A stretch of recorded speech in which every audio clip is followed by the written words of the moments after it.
Okay. This is a topic that I've had a very hard time approaching because I want to do due diligence to understand anything before I talk about it. And one of the things that I have been thinking about a lot is the quote unquote sissy boy pandemic. The sissy boy pandemic is basically men making an effort to go, well, why do I have to be a man when XYZ, blah, blah, blah, la da da da da. And it's essentially this movement that young men have decided on, unfortunately, grown men. And they're trying to create this like dissonance between being a man and chivalry. And to me, chivalry is not it's not designated towards men alone. Chivalry, I think, is something that anybody should have. I think that chivalry is it's a trait that is just important. It just is, you know. So the sissy boy pandemic, I'll tell a story. Okay, I meet this guy on this app, and I am infatuated. I was hesitant at first because of his more feminine, flamboyant attitude. But I'm queer, I'm sexually ambiguous, I guess. And I also am not very judgmental towards how people choose to express themselves. Um, However, I've met a lot of closeted men in this process of sort of balancing out my own identity sexually and with masculinity and femininity. And through meeting closeted men, I unfortunately was in a lot of situations where my security would provoke some of the men that I was with in a really callous and cold way. And I started being in positions where the men I was dating were attacking me verbally, subconsciously, physically, in any way they possibly could, because eventually I would realize it's happening and I wouldn't be phased by it. Um, but it got to a point where I was like, man, I feel like this is all this is ever going to be. And so I was like, you know what? I'm just going to stop. I'm literally going to stop dating. Because it got to a point where I actually did feel like my safety was being threatened. And I think that was just like pull the plug for me, because it's not worth it. But needless to say, this guy that I'm seeing, he is charming, he's charismatic, he's cool, we get along, we have things in common, we have fun together, things are fine, things are cool, until comes those moments where everything that I was taught about how a man should be was being denied in my face, and I was like, am I not worthy of respect? And here I was with this person, slowly allowing them to demean me and make me feel less than, even if it wasn't their intention. This is what it is. So here's the thing about bandwagoning on trends. A lot of the times, misogynistic attitudes come through things like the sissy boy pandemic. Oh, well, I'm a man, I don't really have to buy you flowers. Or I'm a man, I don't really have to open the door for you. Or I'm a man, I don't really have to meet your mother or make you meet my mom, or whatever common courtesies to just exist within human interactions. It's like they've taken it and they're like, actually, I just don't want to be a good person. And that's the kicker. Um, this has made young men stupid. And when I say stupid, I mean stupid. Like, so stupid, I actually can't even comprehend it. Um, One thing I do believe is, and a lot of people don't want to hear it, but like, when I say a man is a man and a woman is a woman, I'm not talking biologically. I'm talking spiritually. Like, masculinity and femininity are two separate things. Can they intertwine? Absolutely. Can they overlap? Absolutely. Can they cross over? Absolutely. But I feel like every person has a natural balance within themselves that they need to find. And I think some people are deterred or like pulled too far this way and too far this way and da da da da da, and they enter this sort of like spiritual physical battle with themselves, and the presence of somebody who's at peace with their balance is like shaking their waters. They're like, what am I? And they try to figure it out through you when you're secure in it. um, and that's what happened. You know, I felt violated because I remember I used to look for reassurance from him a lot. I would ask him questions and be like, so what are you looking for? How do you see me? Just so you know, this is how I am. This is how I express myself. What are your responses? I checked it with him. I was like, hey, just so you know, I'm not fully, cis het. And he was like, I love it. And I was like, okay, but do you love it for real? And he was like, I love it. And so I went along with it. I was like, all right, sir. Because I'm just saying, like, I do have masculinity. And with this sissy boy attitude, I'm more masculine than you. And I think that when I made that apparent, something in him kind of flipped. And he was like, you know what? I'm going to be a manly man now. And once that happened, it was like the person that I knew before that was gone. I was like, whoa. Okay, just because you're manly doesn't mean you can't be intimate. And this was when I realized men really have terrible role models. Because, like, I almost became a father figure to this kid. And I was like, scratching my head because I was like, wait, how am I a father figure to you? Like, and not even to like talk too much on his life because like that's not my place, but like it was just a very confusing space to be in because whole time I'm over here thinking that we're on the same page and we're not, you know what I mean? And had that been my fault, I wouldn't know. I did all that I could to express how I felt and where I was at, and if that wasn't received, what can you do, you know? But needless to say, I think that there are a lot of mindsets and mentalities that are disrupting the natural balance of things. And this is coming from someone, again, guys, I'm not homophobic. I'm not transphobic. I'm not phobic of anything. I feel like I want to, and especially because I'm somebody who's gone through this journey of, I mean, I started questioning my sexuality when I was like 7, and I think when I was 14, that's when I was like, okay, this is real, this is here, and that's when I really, really began that journey. And I think my gender identity became sort of present when I was like 16. That's when I was like, there's more to this. There's more to this. And so I think I really did figure it out for myself, but at the same time, who knows?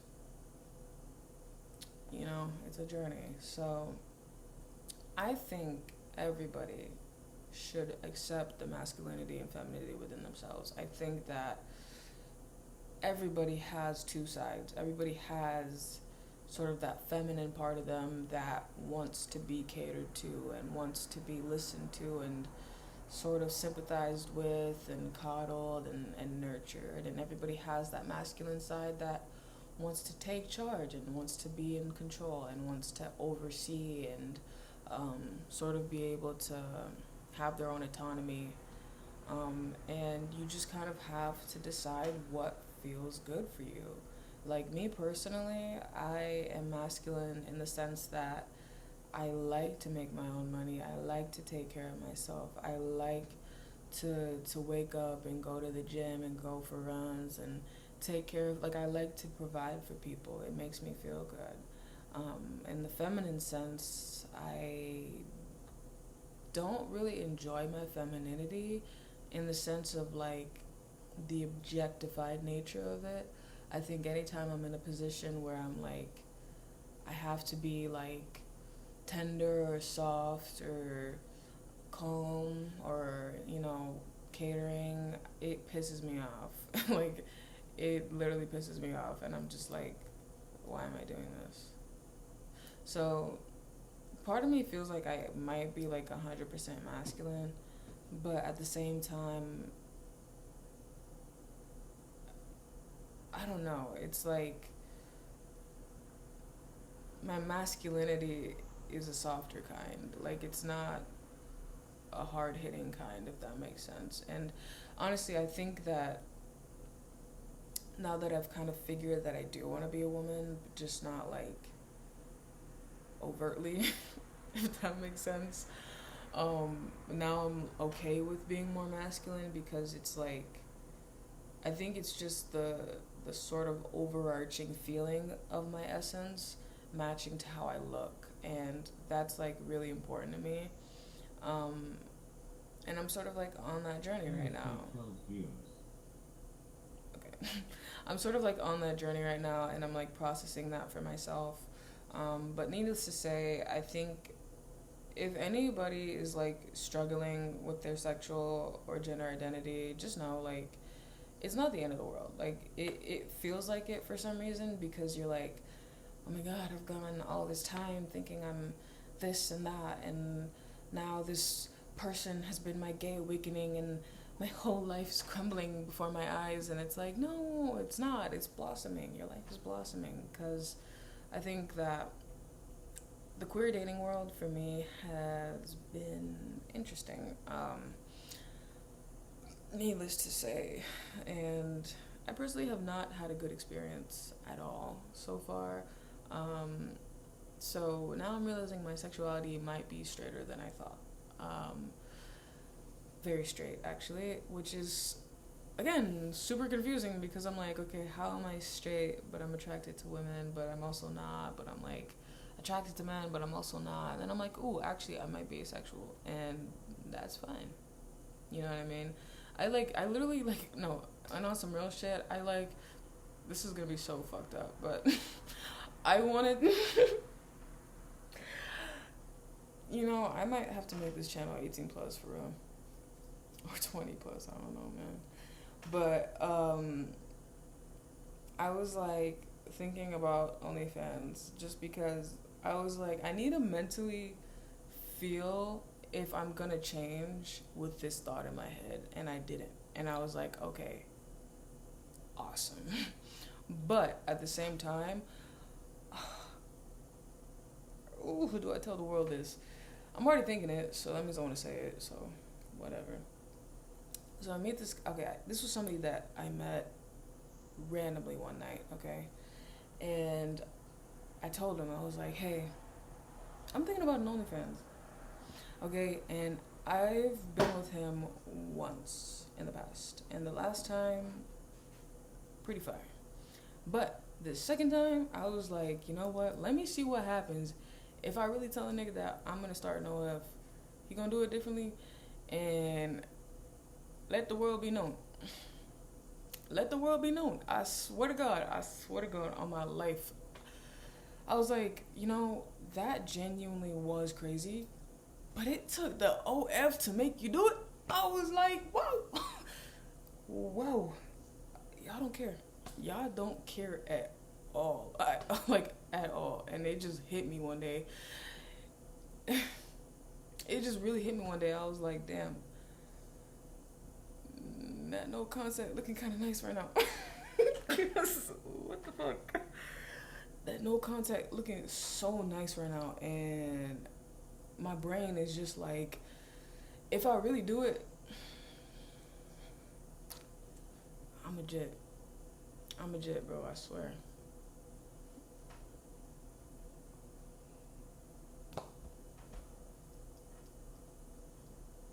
It ain't that deep though.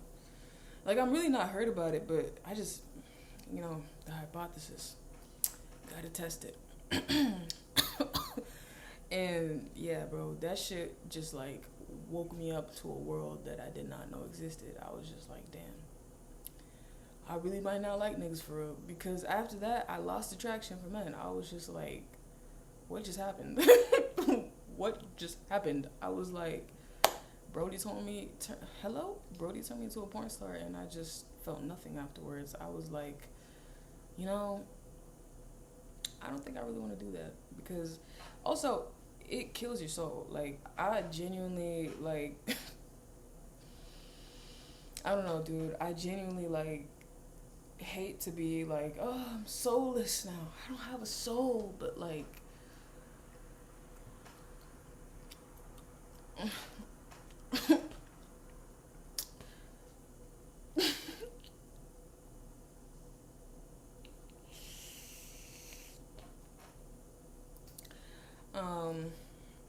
and honestly, valid. Because I be looking at my life sometimes, and I'm like learning how to like empathize with myself, because I never used to do that.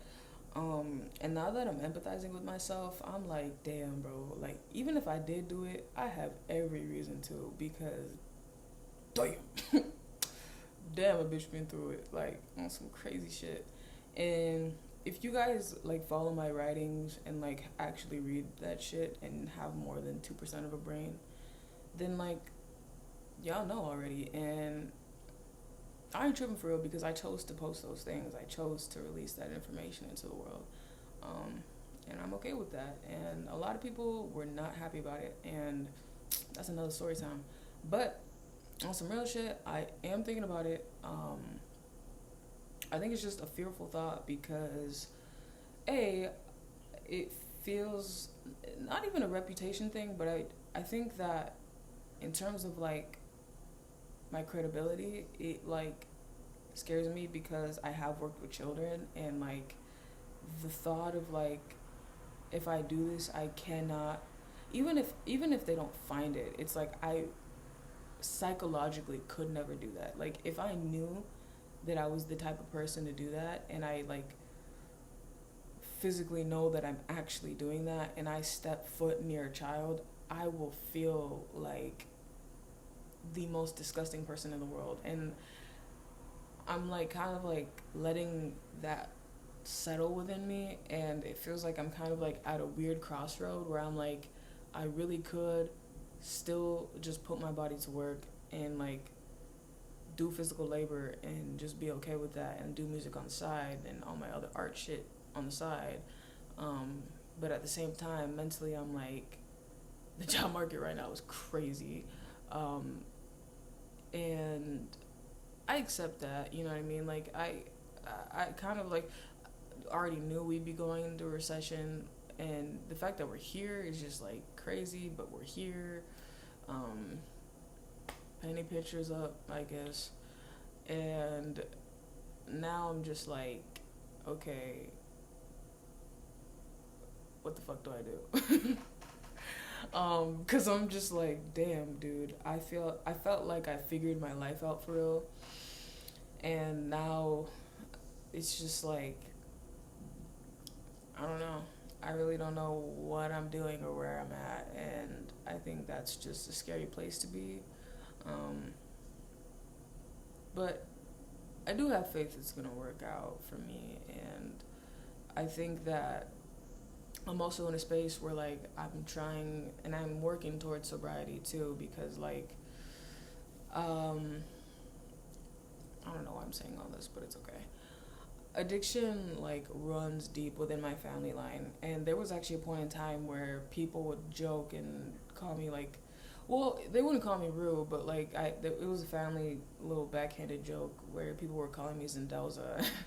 My dad's name is Elza. My chosen name is Jesse. And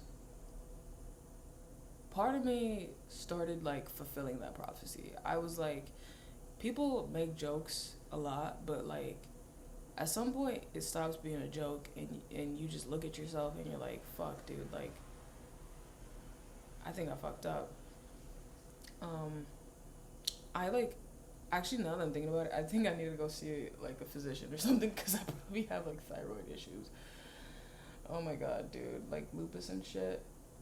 I'm scared of getting diseases, dude. Like, getting a disease is like my number one fear in this life. I'm like, bro, if I ever get a disease, like, man, you know what I'm saying? Like, that should be scaring me.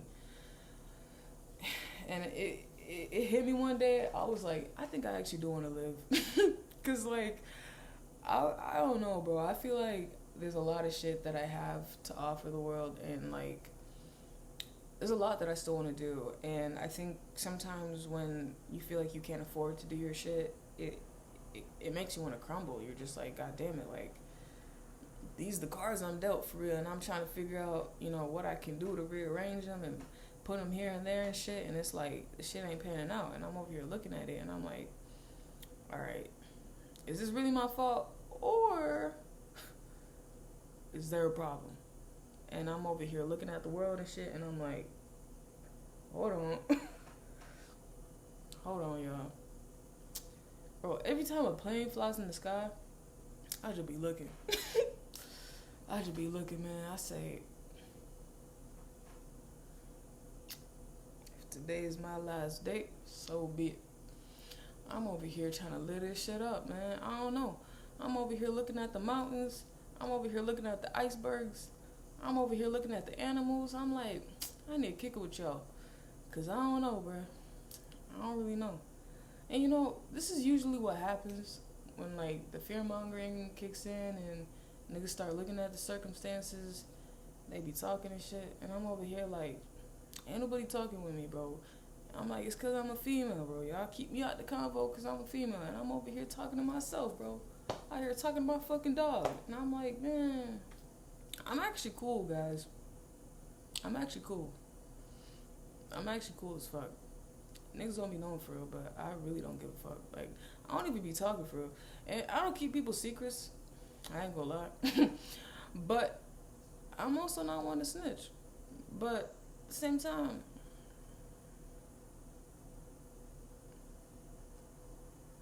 if a nigga in the wrong, he in the wrong. I don't know. But shit is crazy for real. Like, I don't even know. I'm over here just looking at life. I was just looking at life. And I'm like, I actually do like it. I like it here a lot. But I just want to go fishing. I'm like, I be looking at the trees and shit. I'm like, why are there no fruits? Why are there no fruits on the trees? I don't know, bro. I just want to go to Europe or something. Because I'm over here, like, I'm looking at America and the state of things, and I'm just like, bro, what am I doing here? What am I doing here?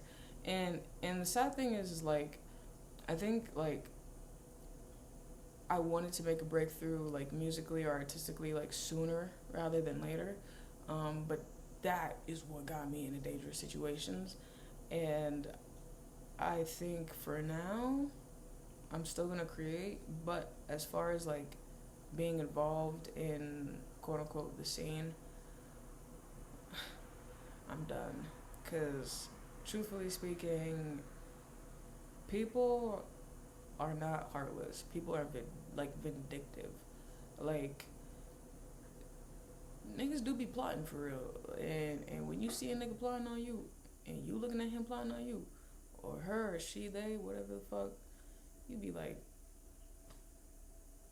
what the fuck? Why are you plotting on me right now? And I don't know, bro. I just been in too many situations. Like, way too many. Way too many. So, needless to say, I should be in solitary confinement right now, but I'm not.